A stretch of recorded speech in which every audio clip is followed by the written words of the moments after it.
Before the dark times. No, this wasn't before. This was during the dark times. No, I reviewed it before the... okay, yeah, the dark times technically started in 2016. It's 2020, Jen. I said it before and I'll say it again.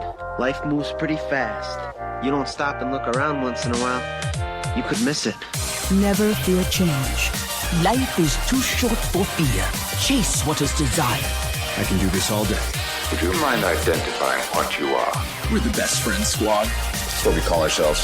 Sort of like a team. Welcome to the rodeo. Ladies and gentlemen, please sit back, relax, and enjoy the ride. This is the way. I have spoken. Welcome to the Skiffy and Fanty Show, reading Rangers-ish. A seed is a promise, a guarantee. Plant it and watch it grow. I'm Sean. I'm Jen.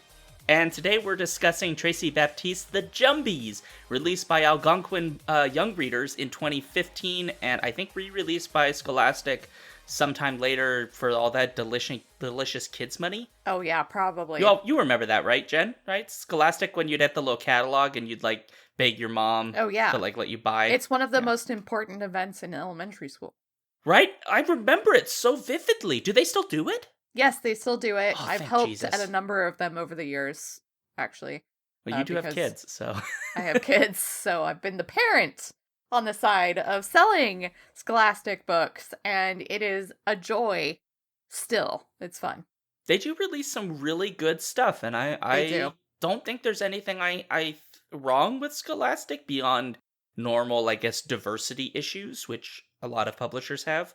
Like, Scholastic's not evil.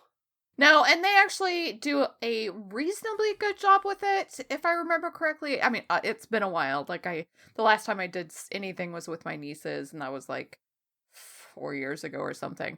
But I remember the catalog being much more diverse than it was when I was a kid, which was super cool. You'll be able to listen to our speculative dispatch about a related topic if you just pay for our Patreon.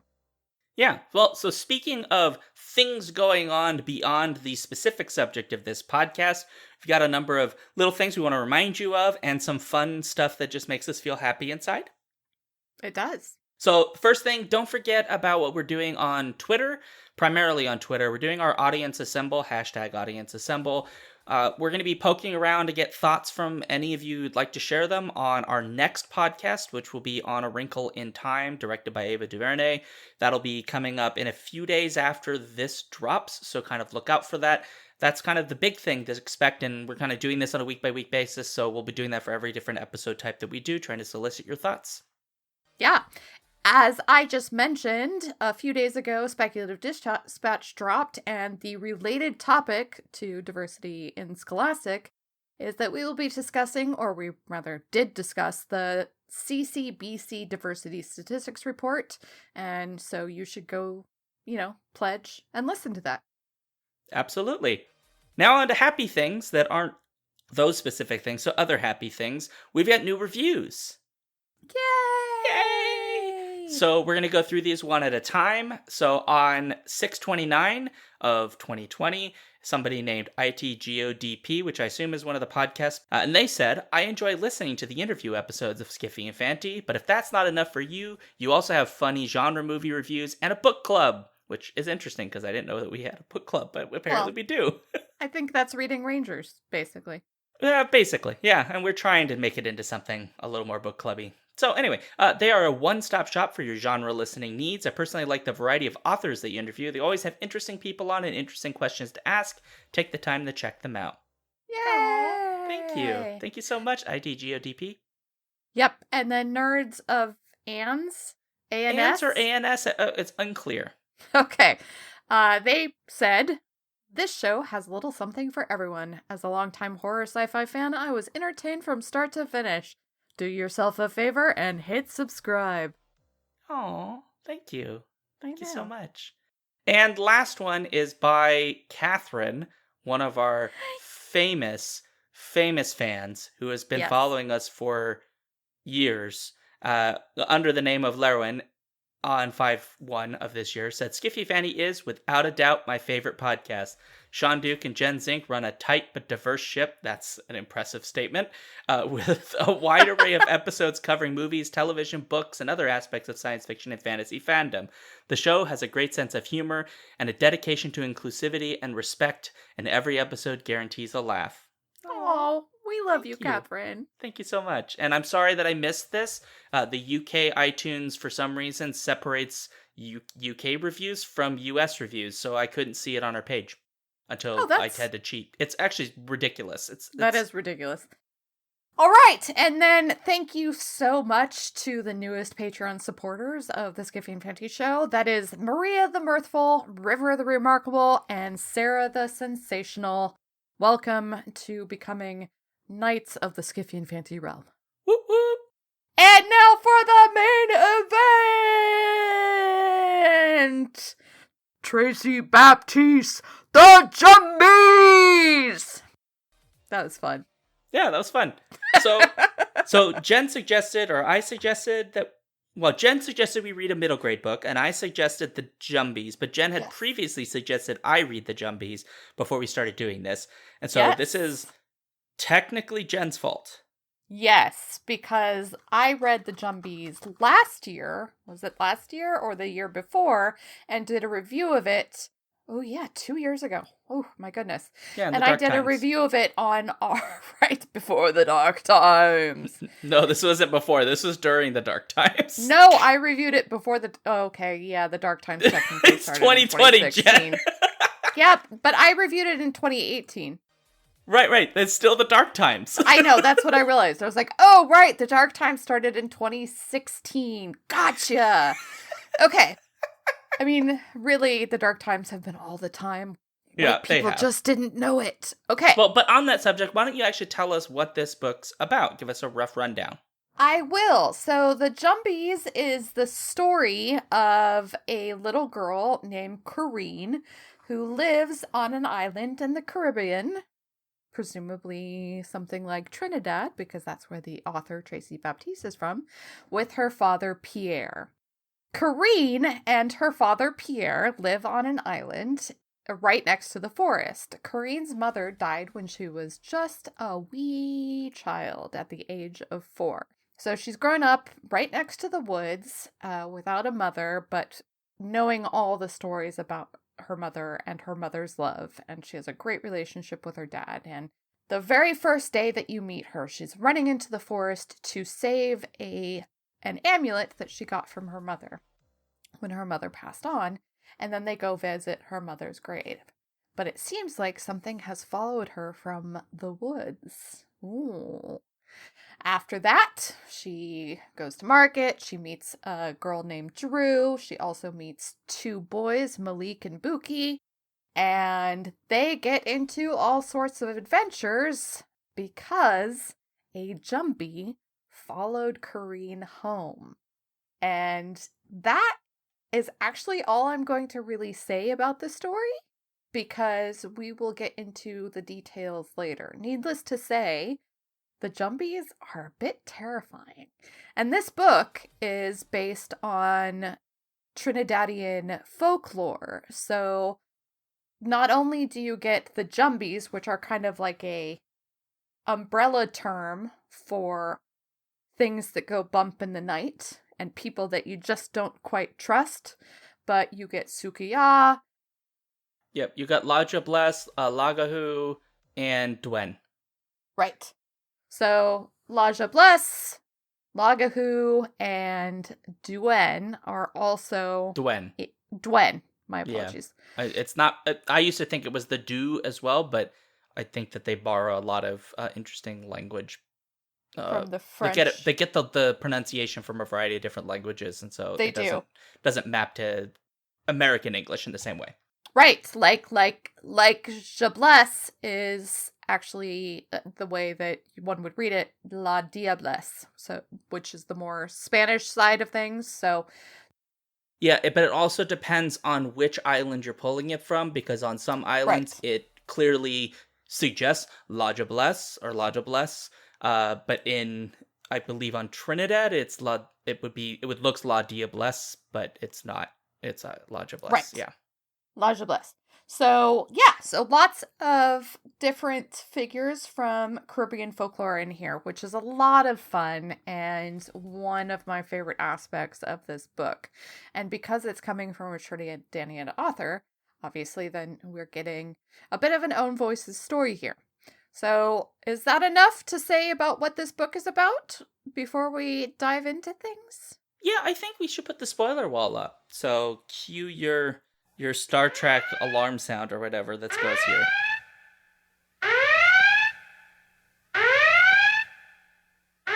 So we get into the major spoiler right in the beginning? I think if you're thinking the same thing I'm thinking of, it is that it turns out that the Jumbie that follows Kareen is a woman by the name, or Jumbie of the name, Severine, who happens to be the sister of Kareen's mom.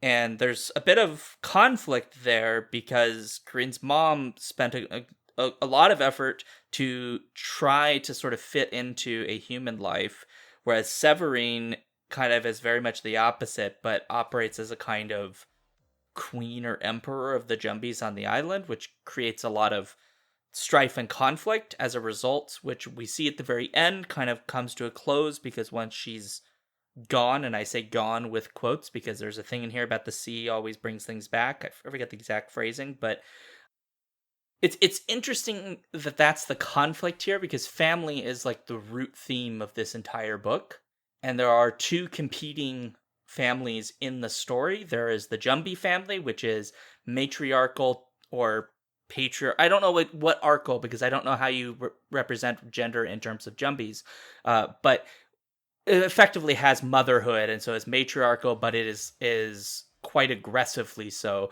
versus a lot of found family, which is different because it happens with both Kareen's mother, but also with Kareen herself, who sort of finds those two boys, right, Buki and Malik, also finds Drew, and there's sort of this deep closeness that sort of arrives for them, but also her relationship with her father. So there's this like more warm, loving family compared to this much more aggressive, violent family. Well, and I think that tracks with what is happening in the story. And yes, I mean, Severine, on one hand, you can't gender the Jumbies, but on the other hand, she specifically genders herself. That's right, she does. Consistently. She does. And she calls Nicole, who is Kareen's mother, her sister, and she says she is mother to all of the creatures, all the other Jumbies.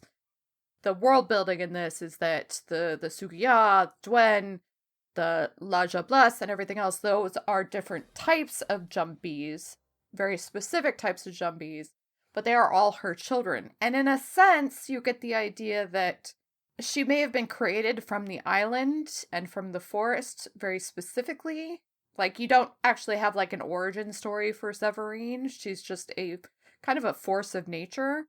But in that, she is also very closely tied to the nature. So there's different things like they can't come out in the daylight, but Severine manages to get around that rule with the help of a witch who just happens to...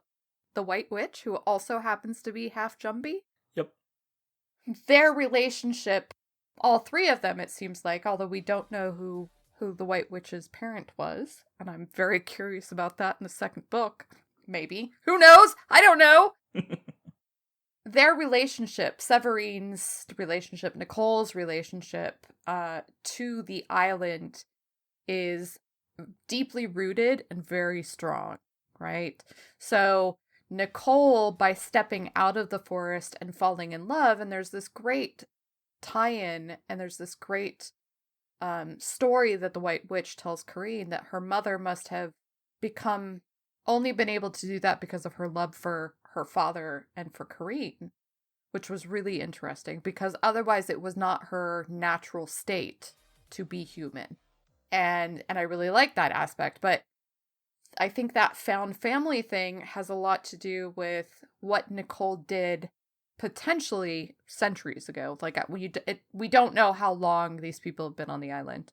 No, and this is the other major theme here, which is this is Yeah. underneath it all a narrative of colonization. Yes, very much so. Which is done by the people who didn't intend to be colonizers, right? Because all of the most of the people that we interact with in the story who are human are descended from, presumably from slave populations of some form or another. And so it's not that they had a choice in that decision. They sort of ended up shipwrecked here. Right. But in just being people, they became colonizers because the space was already inhabited by the Jumbies. Right. And so there's an interesting, I think there's a really interesting tension there, because of the fact that this was an enslaved population that were freed by Kareen's mother at some point in the past. And then they became colonizers themselves. At first, supposedly, they coexisted, which is an interesting aspect. But because of their very nature, humanity essentially conquered the island and started to tear parts of it, the forest down, for instance, which is where the Jumbies very specifically lived. They cleared the island so that they could build their homes. And their farms and so on, so they would burn down, forest, etc. Yeah. And part of that is because at some point they stop believing that they're real. Right. And so they don't become real in the sense of like a physical entity that you can touch and you can interact with. They become fairy tales, they become folklore, folk tales, right? The forests are dangerous, quote unquote, because there are Jumbies, but that sort of makes them myths. It doesn't make them into actual beings with agency, right? Because they're just stories that can get you in the night or whatever. And I think that's really important because in a way, the backstory, while the novel doesn't spend a lot of time on that backstory, just gives us glimpses of it. It does make you sort of understand the motivations for Severine, even if you don't necessarily agree with those motivations, because she is kind of evil. But you understand why she's doing the things she's doing, because from her perspective, these people showed up who weren't supposed to be here. They were the Jumbies were the original inhabitants. These people show up.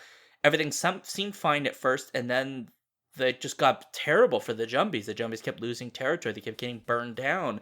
They kept having all these horrible things happen to them, and they finally, through Severine, are fed up. And they basically wage a mini war in this book.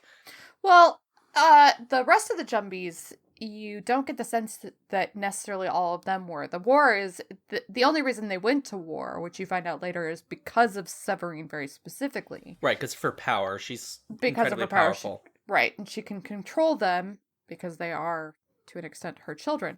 I think an important aspect of that is that Severine feels betrayed, and she was doubly betrayed, right? So she went along with her sister's plan, so long ago, to save the enslaved people that were found below the ships, while Severine was presumably killing the white man. Yay, Severine.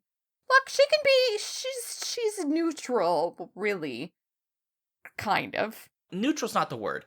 No, neutral isn't. It's more that she is very singularly focused, right? Yes. That this island and this land is for Jumbies. What her sister did was a betrayal because she didn't recognize or didn't accept that the Jumbies deserved the island. So her sister gave some of the island to these people and didn't really confer in her in a sense, because for Severine it's like it doesn't matter, like, all humans are bad. It doesn't matter how cute the little kid is, right? It doesn't matter how nice the husband is, right? Even for her, when she meets Pierre, right, her goal is to turn him into a Jumbie, not to keep humans. Like, she's not interested in the humans, she's interested in Jumbie supremacy in a sense. That actually doesn't seem to come in until she felt betrayed by, well, granted, she was using magic on them. She was trying to use magic on them to convince them, but I think that's because to Severine, that's the only way people could love her. At first, she's trying to be welcomed into the family that Nicole had, but unfortunately is quickly, disabused of that notion by Kareen primarily, but just in general, she realizes that that's not something that can happen, and so she she tries to turn the father into a Jumbie. She tries to feed him. She was trying to turn him before she I got... don't know if Nope, she she did, was, though. because the first time we really get Severine is when she goes to the White Witch's cabin or shack and steals a number of things there. And then there's the river sequence when the White Witch, has to follow balance, right? If she helps one side, she has to help the other, and she Right. helps the kids because Severine plans to kill them, and so she's forced to help Severine by giving her all the stuff. When we first see her in the Pierre's house with Corinne, she's actually trying to brew some of that potion. I understand that the potion doesn't come from the witch's ingredients, though. What she got from the witch, which we find out later, is the means to appear human for at least some time. Oh, yeah, you're right. But she was trying to, yeah. So, but she does try to turn him into Jumbie very quickly, but she has kind of a conversation with herself before that about wanting the family, because she lost Nicole. At first, when she's talking about losing Nicole, she just wants to replace her in the sense, not replace her, she wants to be welcomed in just as Nicole was. Unfortunately, that quickly turns once she realizes that Corinne doesn't trust her in any way, shape, or form, and she kind of there's like a kind of a conversation with herself about like this basically isn't going to work, and I'm just like, I'm not Nicole. Like, I think it's kind of, it's a nuanced conversation with herself, but I think at first what she was really trying to do was just to be accepted into the family, and because she lost her sister, so she just wants to be a part. She wants a family again, because apparently they were very, very close. They didn't agree on everything, obviously, but they were very close, which is what we find out later from the White Witch. She turns to being angry at at Nicole, once she realizes or feels that Nicole betrayed her by turning her back on Severine and the Jumbies as a whole, because I think that's how Severine sees it, because Nicole welcomed people onto the island, but she didn't necessarily say, go ahead and destroy everything. That's just what the people did, because essentially it's in their nature to do so, because they cannot live the same way that Jumbies do. Although, at the same time, Malik and Buki do, so who knows? Well, they also steal food from other people, so... They also steal food from other people, so that might have something to do with it. Well, I should say steal with quotation marks, because apparently the baker's been feeding them all the time. I love Hugo. But I think that's part of it. So then the people betrayed Nicole and Severine, all of them, but Nicole still chose the humans in the end, because she fell in love with Pierre. And then she had a child, and of course was in love with her child. So I think there's that second level of betrayal. So when Severine comes into the situation, and when she learns that Nicole had a child, at first she's like, oh, I can be part of that family. But then very quickly, just probably because of the fact that she's basically a malevolent nature demon, to an extent, is like, nope, that's not going to work for me. You know what?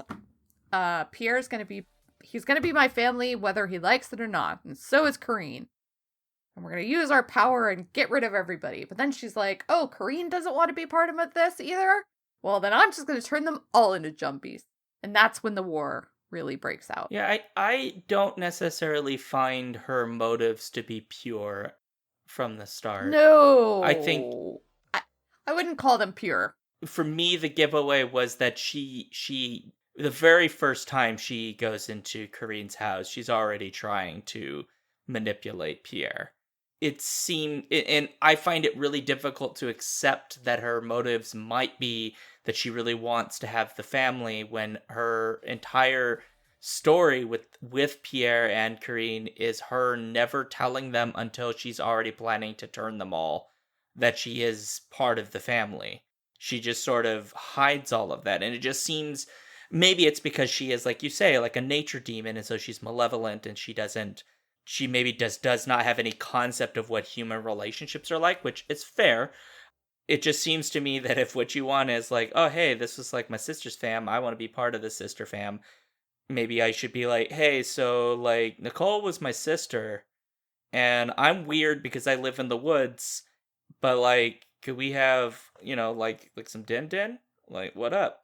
But she doesn't, right? Her immediate reaction from the start is, this is weird. There's my sister's been dead. Oh, that's really sad. But also there's this family, but I'm going to immediately go into Pierre try to get him to eat this stuff. Yeah, I don't know. Her first chapter, when the chapter 3 is her chapter titled Sister. She has a whole rhyme song that she sings. Sister, sister, sister mine from birth, rotting now beneath the earth, mingled bodies, mud from mud, forever lost to human blood. Sister mine since time began, sleeping underneath the sand. One is lost, but one is found. A family broken, now made sound. And she says in the next page, after sobbing because she misses her sister, and this is she has just refound her sister. She didn't know where her sister was or that she was dead until Corinne visits the grave right in the beginning of the book. But she says, "We will see if we can be a family again." Granted, she doesn't know how to do that. So I think that's what you're getting from it, is she literally has no concept of what a family is. Well, no wonder her sister left her. She just runs around killing everything. She's not exactly the nicest of people, and we don't know why that is. Why was Nicole the way she was? Why is Severine the way that she is? But, since, at least since the boats came, they have disagreed on humanity. Yeah, there's like a duality. There is a duality, which I think is, and I don't know if that's supposed to be sort of a naturalistic duality, or if Tracey is sort of playing with the duality of two sisters or whatever, and I'm not sure. Nature certainly comes into this because we don't have a lot of Nicole because we only have, memories, and some of the actions that she took a while ago come back and reverberate through this story.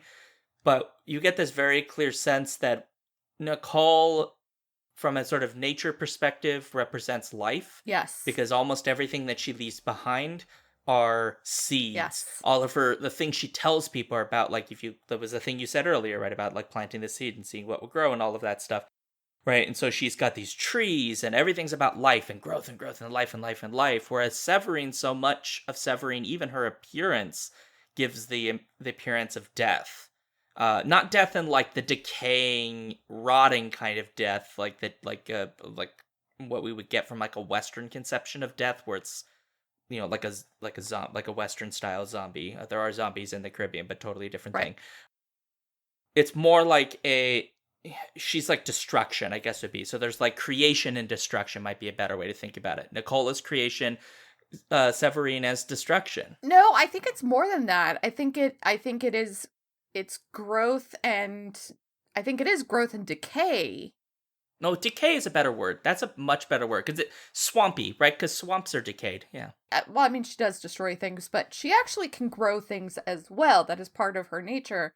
But her appearance is bugs of death, or not death, but decay. So it's a very naturalistic process that is occurring between the two of them.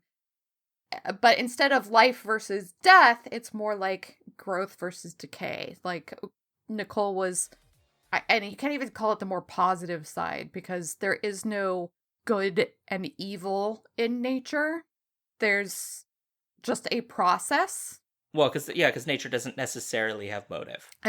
Right, exactly. However, there are different processes, and both of them are vital. If you don't have decay, you technically really cannot have growth, because the decay feeds the growth, right? Right, So it's cyclical in a way. Exactly. So I think, if anything, that's the kind of duality playing out between Nicole, or the two power sets, essentially. But unfortunately, Severine has been kind of put out of balance without her sister. And that comes to the fore when she's totally rejected, because she doesn't know how. She doesn't know how to grow feelings. She only knows how to force them. Yeah. And I think that's essentially what she's doing to Pierre she's basically forcing him to be hers as opposed to letting it develop, because she actually says at one point, maybe I can turn my thrall on him off later and maybe he'll fall in love with me. He will come to love me in time, I think is specifically what she says. And I thought that was a really interesting, like, note in her motivations for what she was doing. Because meanwhile, she's literally having the rest of the Jumbies attack the village and kill people. Yeah. In sometimes very horrifying ways, and in some ways that are a little bit comical. I do find it... I don't know if it was meant to be funny, but I did think it was particularly amusing when you had Hugo with his giant bread pallet beating Dwens. Because the Dwens are basically the spirits of children who've either... Well, in the story, they're presented as children that either have been lost or have, in some cases, been turned into Dwen by being coaxed into the woods.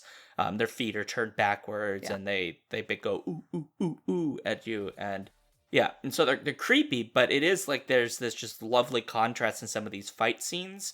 They're brief because it's not really an action book, but like Hugo smashing these like little child baby Dwens with the backwards feet with his giant pallet. You've got people with pitchforks attacking all kinds of stuff. You've got Buki and Melek who are basically get coals from the bakers and start shooting them at the lagos because they can light on fire. Like they actually were shooting it at the Sukiya. They clothe themselves in the skin of an old woman, but they're actually flame monsters. But they have a core, so they're trying to get rid of the Sukiya, but then it like hits the lagahu. Anyway, sorry. I love that scene, and it's just they're very clever. Yeah, because they're trying to hit the center of it, and then they get the lagahu in the process. Right. And there's a second time when Drew also basically lights a lagahu on fire, which is actually a little bit more terrifying because Drew's so small, and it lights the forest on fire. Yeah. Is another actually one of those, it's not specifically decay and growth, but there is that natural balance that exists between... I'll just say destruction, because fire is destructive. It's incredibly destructive, but it's also part of rebirth. And at the very end, when Pierre breaks out of his spell, right, there's this brilliant little moment when he looks out into the sea and he sees the rain clouds coming, and then it starts to rain to clear out the fire. And it's just lovely, these like dualities that exist. I don't know where I was going with all of that. It's just that there's a lot of very interesting stuff that exists in this story, and it sort of balances what are sometimes very funny and sometimes very horrific. Yeah, I was going to say, like, I'm surprised. I mean, yeah, there are some slightly lighthearted moments, but this is a horror story. It is. Like, 100%. So for kids. A horror story for kids, to be clear. No, like, there's some creepy... I'm sorry. If you don't think the Dwen are creepy, then I don't even know what to say to you, because they're creepy. I have a very large palate. I guess. But when they take... Alan, that's a terrifying moment, and that's when you really realize, like, the Dwen are not, I mean, yes, they're little child creatures with backward feet, but they take children, like, that is their specific purpose, is to lure children away. And so when Malik and Buki are surrounded by the Dwen, that's scary. Granted, then Hugo saves them because Hugo is awesome. And he's beating them with his big them with his giant paddle. And bread paddle. Yeah. Whatever. And that's awesome. And then he scoops the boys up in their arms, and you're just like, oh, they're safe. And this is actually a really sweet moment because Malik and Buki are orphans. So yeah, they're like wild boys in a way. Yeah, and they're on their own, and it's like... There's, as you said earlier, the found family elements of this are really precious and wonderful. And in a couple of ways, because let me mention Drew real quick. Drew is awesome, and I forget her full name, but, Drupati Serena Rootsing. Yep, Rootsing. Is Indo-Trinidadian, which was so exciting for me because I had interviewed an Indo-Guyanese author not long before I read this, and I can't remember his name right now, but it was one of our signal boosts. And I didn't really know the story of the Indian, you can't call it really a migration. You're talking about with not slavery, but the indentured servitude. Yes, when Indian people were brought over by the British to work just in very similar capacity that slaves had been brought over. Yep, the one small exception was that they were paid, and they were not effectively slaves, but that's not saying much given that they were also incredibly exploited and abused. I mean, it's virtually, essentially the same as slavery, just slightly different in terms of the conditions, because they did, in a lot of cases, volunteer, and I use the word volunteer with quotation Very marks loosely, around it. yeah. Yeah. Which is different than, obviously, African slaves who were stolen. They did not volunteer into slavery. No. And again, quotation marks. Quotation, right. So I did not know much about the Indian migration to the Caribbean region, or really at all until that interview. So to see Drew come in and to meet her family was really fascinating. And granted, how did they get here to this island? Like, was there, because there doesn't seem to be white people. I don't know though. Like, granted, there's a Hugo and Pierre. You know, a lot of these names are French based, as one would expect from Trinidad, but at the same time, you know that Severine apparently murdered all the slaveholders. So how did that work? There's some things that there are gaps for. I will admit that. Yeah, it doesn't, it feels more not quite allegory than it does representation of reality. Right. Yeah, and allegory is not quite the right word there, but it's sort of like, it's a metaphorical island of Trinidad, yes. rather than like Trinidad actual or the Caribbean actual. Exactly. I think it's important because I think in some ways Baptiste can be a little bit more careful about which parts of the history to borrow from to tell the story. Yeah. Speaking of which, there is a mermaid in this story. So, spoiler alert for the second book. Isn't there? It's kind of a hidden mermaid. It's not like, "Hi, I'm a mermaid." No, that you only see its tail. Right. It kind of comes out and it's just like, "Bata." Korean's last name is Lemaire, and Grandpa is part of the sea. Anyway, I was talking about Drew though. So Drew is Trinidadian, and she has a huge family. She's got like 6 or 7 brothers and sisters, and she's the baby, and she's always hiding behind her mother at the market, and she hasn't started working the fields yet for that reason, because she's small, presumably. But then she meets Kareen, and there's this really beautiful process of her kind of coming out of her shell and like learning how to stand on her own, separate from her family, but still very much depending on her family for support, which is really lovely. But I loved the relationship between Kareen and Drew, because for one thing, Drew believes adamantly that Jumbies exist. Kareen does not believe in Jumbies for half the book. Yeah, it's a big deal. And there's Drew going, no, they're Jumbies. They exist. And Kareen doesn't believe her and kind of ignores her. And then when she's proven right, Drew is like, basically, I told you so. And it's hilarious. Like, the relationship between Kareen, Drew, Malik, and Buki is really precious, like, in general. Like, and that's one of the found families that you have in here. That's the main found family that you have in here. But I think it's also seeing sort of an establishment of a larger community that involves Hugo, that involves her father, presumably eventually, although for most of this book, he's kind of a non-entity to an extent, because he's, enthralled by Severine. Yeah. And then also, obviously, Drew's family, the Rootsings. It was a nice balance between children finding themselves and their own power, and knowing that parents and a safety net is still there, which is, for a middle grade book, really crucial. The other thing that I'd add to this, and it's related into sort of the relationship between the kids, but also the kids and their parents, and even the kids and other people's parents, or in the case of Buki and Malik, apparently them and Hugo, who has secretly been their dad the entire time.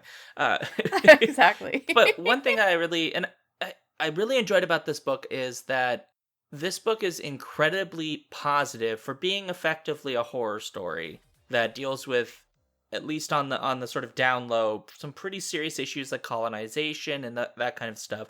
It has a lot of moments of just real deep positivity, but like one of the big examples is when, you know, Corinne is like, I'm just gonna go out on my own, right? She's been revealed to be a Jumbie or half Jumbie, and Drew really scared, understandably, because Drew the whole time, as you'd said before, believed the Jumbies to be real, and so she has real fear of them. And so she's kind of like, I don't know how I feel about all this, but as soon as Corinne's like, I'm going to go out my own, Malik and Buki are like, well, to hell with that. We got your back. We're going to help you whatever way we can. And there are a lot of little moments like that throughout the book, in, you know, some bigger and some smaller, where characters make it very clear that, you know, I've got your back, whoever happens to need it at that moment. So whether it is Drew's mother or Drew's father, Hugo having, you know, Buki and Malik, or Buki and Malik having Corinne's back, you know, there's lots of these little moments. There are obviously characters that are kind of very cagey and aren't necessarily being super supportive, but that's like the White Witch, for instance. Yeah, she's kind of like sneaky supportive. Like, you know, she kind of gives her a seed and is like, hey, look. And like, yeah, there's some sneakiness there, but it's not supportive in the same way. But I think it's really important, though, that the point I'm getting at is that so much of this book is about positive relationships, building relationships with other people, and then even in the conclusion, having an ending that feels like it's trying to find the middle ground. Yes. Between the two extremes. I think in a little way the ending feels a little too clean for me, but given that there are two other books in this series, that maybe there'll be some cracks that I just don't see at this moment.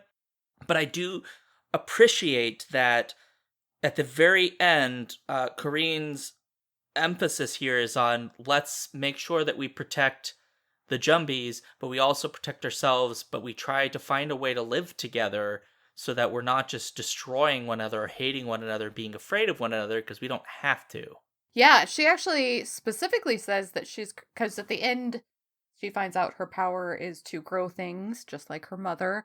And so she grows an entire wall of orange trees, and the orange tree is a major symbol throughout this book. Her mother grew one, and has given her a very special orange seed, and that's what saves the day. Well, Corinne technically saves the day, but with the help of a seed, the oranges have some sort of magic and so on and so forth. But so she creates this wall of orange trees, and she actually says that it's there not to protect the humans from the Jumbies, but to protect the Jumbies from the humans. She basically says, look, we've already taken enough territory from them. You know, we've destroyed enough of their homes. We're not taking any more. Yeah. The people of the island, this is where I say that I don't think it's actually that clean of an ending. It is to an extent, but two things happen here. One, you have the comment of the sea doesn't keep anything forever, except for Grandpa. Two, you have the people of the village. Not all of them are very happy with this decision. I think that's key here, because obviously Corinne has decided through all of this that balance is the important thing. But Severine is still out there. Theoretically. And the people are not all happy. And so I think that sets up, I think the end of this book actually perfectly sets up further conflict and therefore more story, but while also bringing it to a nice resolution in the moment, right? Because she's back with her father. They get their home back. You know, she's found her power. Her friends are all safe. Malik and Buki have a dad now. And fine clothes, which they promptly fall into a mud pile. Mm-hmm. I did laugh with the frog because the frog tripped them. The frog. Yeah. Because yes. The very beginning of the stories when we meet them, they had like hurt. They'd been kind of cruel to the frog, and so I wasn't too happy with them at the beginning. Because they put him in the bottom of like a well, but there wasn't any water. But like this frog is like a super frog. It's a super frog.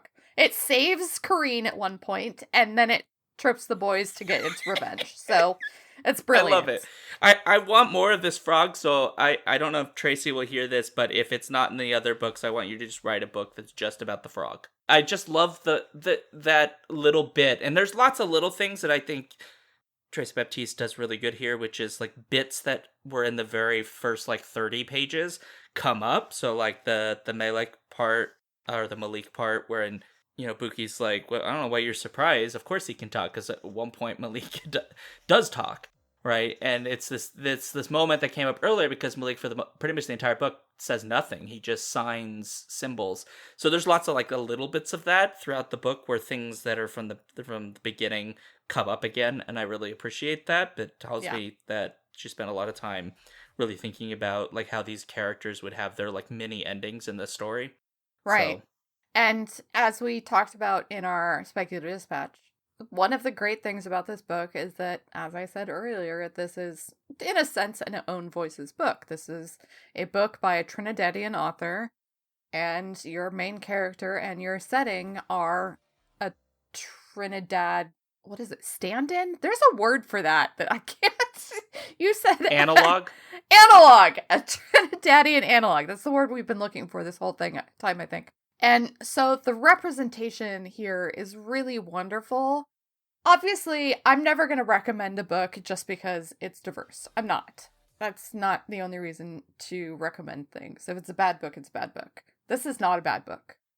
No, it's a good book. This is a really, really good book. This is a really amazingly solid middle grade book.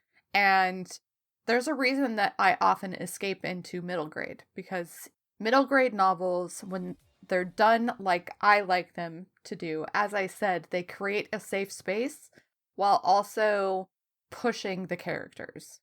And I think this one does an incredibly good job of that. But forewarned, it is a little bit scary. Yeah, I would say if you are somebody who really doesn't like scary stuff, this book will be scary to you, but it'll be regular scary versus like when you watch like a like The Shining or a zombie movie, and that just basically throws you into a month of hiding in a hole. This would be like normal scary for that crowd. For kids, it's definitely, I imagine this would be super creepy for kids.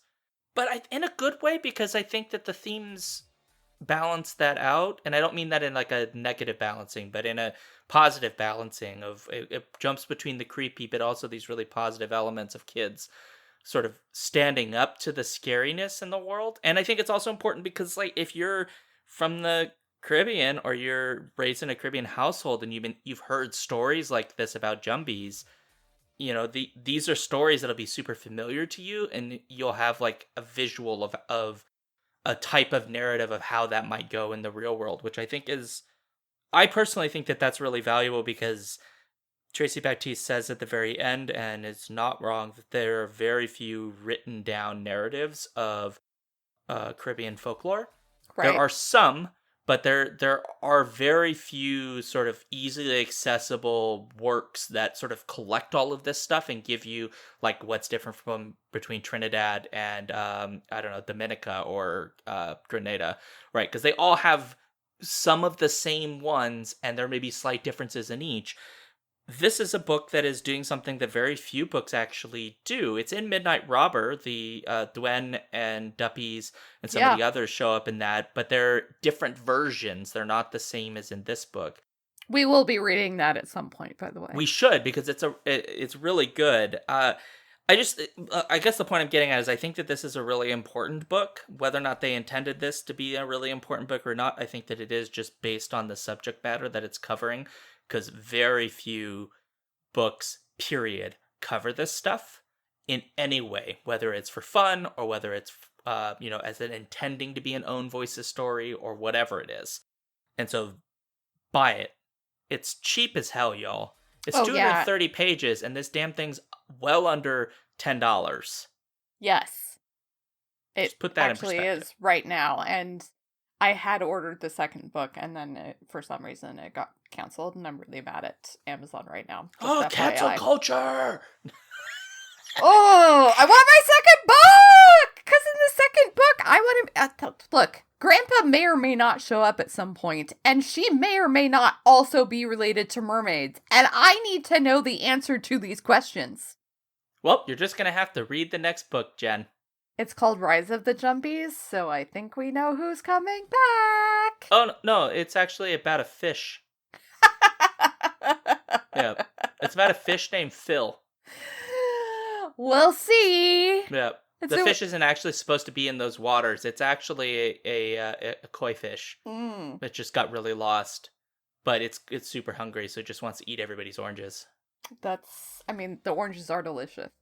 Yeah, I do think it's amusing, and then I think we'll probably have to close this out. But the one thing that Crid does with her powers at the very end is basically create food for the entire island. I know! Really delicious food? It's like fresh oranges for everybody! And the most delicious oranges in the world. They're the most delicious, juiciest oranges. They are so delicious that it's the thing that ultimately brings Severine, well, sort of part of what brings Severine down, because Severine cannot stop herself from consuming the oranges. They're so good. Yeah. And then ultimately that tree falls into the ocean because it, secret plan by Nicole. Good job, Nicole. Great job. Really thinking forward. I know, right? Quite a ways. Quite a ways. She just knew it would end up on a cliff. But it also made me think, and I know this isn't specific to the book, and it might be something that is a Trinidadian experience, because I'm not familiar with citrus growing in Trinidad, but it does make me think a lot of, depending where you live in the United States, you probably will never have this experience with this specific fruit, but you might be able to have it with others, where you can get it basically straight off the tree, and you and I, we lived in California, so we've actually probably done this, where we pulled an orange literally off an orange tree because some person had it in their yard and hung over the street. We had a neighbor who had the biggest lemons in the history of lemons. Either that or they were grapefruit, but they were really delicious grapefruit. I don't know what they actually were, but we would hide under the tree because it was more like a bush. We would hide underneath it and steal this fruit and then sit there and eat it, and it was amazing. Anyway, now we're just getting into fruit talk, so why don't we close out We gotta close this episode on one of the best middle grade books that I've ever read. Well, perfect. So, thanks for joining us today. We appreciate you. If you've not read the book, please do read the book. It's worth every penny. Mm-hmm. If you have read the book and you still want to let us know what you think about it, you can go to skiffingfanny.com. You can also email us at skiffingfanny@gmail.com. You can yell at us on the Twitters at @skiffyandfanty. Also, facebook.com/skiffingfanty. We also, I think, Jen, is it true that we technically still have a YouTube channel? We do technically still have a YouTube channel at youtube.com/skiffyandfanty. And there may or may not appear things in the future at that location. You'll just have to wait and see. We're thinking of stuff. Well, we're thinking. Right now, we're just in the thinking stage, though, so do not get your hopes up. No, but also email us if you've got ideas. Yes. Yeah. Also, I think, if I'm correct, Jen, we have some sort of a newsletter. Yeah, I think we do. Done by Stephen Geigenmiller, and you can sign up for it at skiffyandfanty.com/newsletter. And then, if you really want to do something else, I guess you could support us at patreon.com/skiffyandfanty. Please do. And reviews on iTunes if you can. Any review would be helpful, even if it's short. As long as they're positive. I mean, you could trash us, that would be fine too, but we'll just giggle about it. So, because we don't have souls. Well, and also because we have the power of Corrine. That's true. We can stand up to anything. Darn tootin'. And we can grow oranges with our mind. God, I wish too. Gosh, I would have orange trees everywhere. So, yeah, on that note, next time you're going to hear from us will be our discussion of A Wrinkle in Time. So, look forward to that. Mm-hmm. And I guess that's, we're technically done. Yep. So, and since I have oranges in my pants. Well, give me those oranges, Jen. I want every single... Am I going to have to reach for them? Please don't. And on that note, awkward ending and scene. Bye.